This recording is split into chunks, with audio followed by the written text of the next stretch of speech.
Assalamualaikum warahmatullahi wabarakatuh. Perkenalkan, nama saya Dimas Ragustian dari Angkatan 18 Pendidikan Sejarah Fakultas Keguruan dan Ilmu Pendidikan Universitas Siliwangi.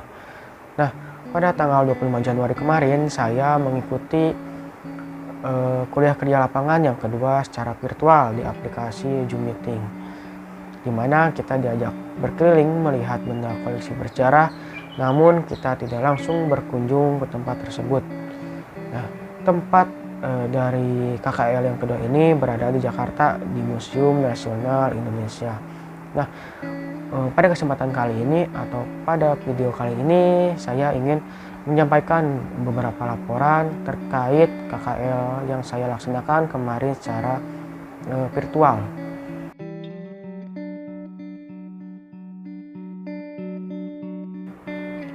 Eksistensi Museum Nasional diawali dengan berdirinya suatu himpunan yang bernama Batavia's Genootschap van Kunsten en Wetenschappen, didirikan oleh pemerintah Belanda pada tanggal 24 April 1778 yang memiliki tujuan untuk memajukan penelitian di bidang seni dan ilmu pengetahuan, khususnya dalam bidang ilmu biologi, fisika, arkeologi, kesusastraan, etnologi, dan sejarah.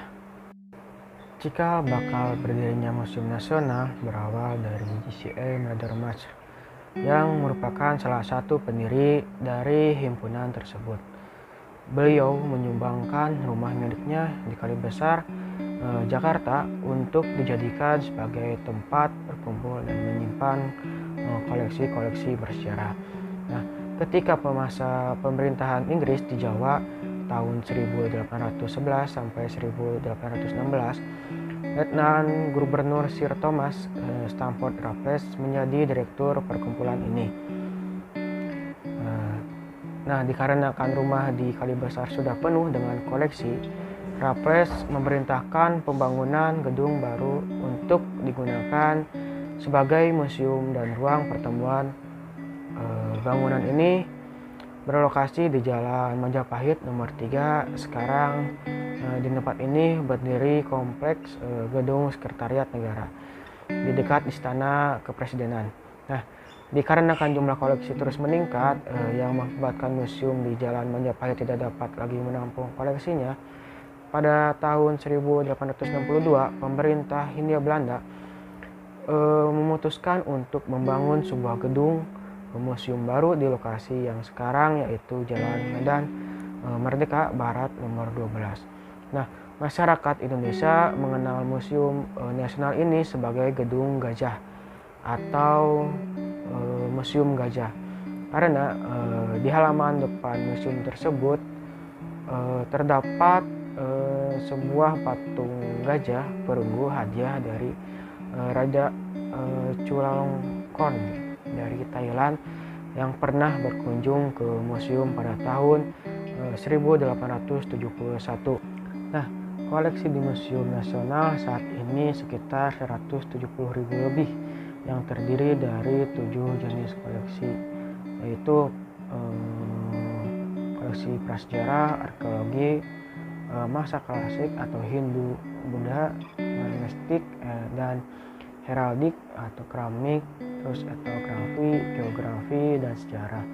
Nah, dari ketujuh jenis koleksi tersebut, saya fokuskan ke kategori sejarah yang isinya benda-benda peninggalan penjajahan bangsa Eropa sesuai tugas KKR yang kedua yang saya laksanakan. Adapun benda-benda koleksi dari kategori sejarah ini diantaranya yaitu yang pertama adalah meriam. Nah, meriam jenis ini dinamakan dengan meriam bumbung karena berbentuk pipa.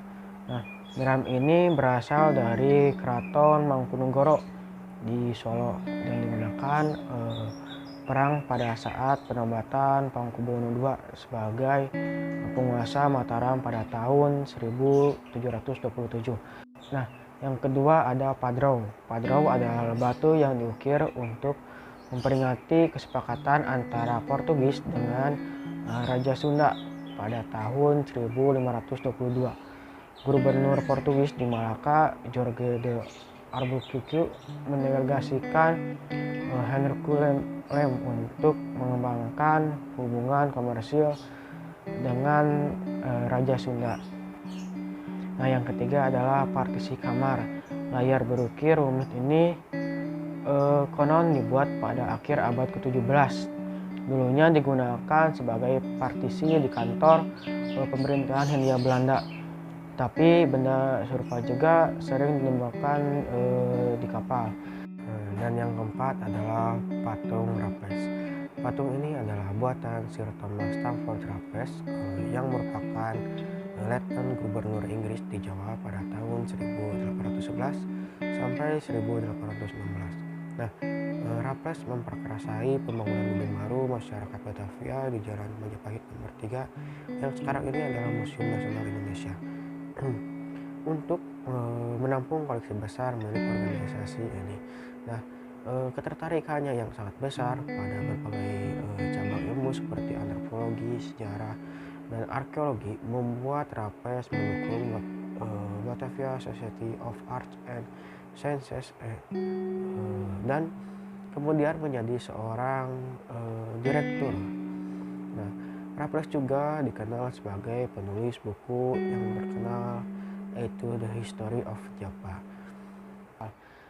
Dan masih banyak yang lainnya, koleksi-koleksi bersejarah peninggalan kolonialisme bangsa Eropa di Indonesia. Nah, itu dia laporan kuliah kerja lapangan kedua saya. Terima kasih yang sudah menonton. Mohon maaf bila banyak kekurangan. Assalamualaikum warahmatullahi wabarakatuh.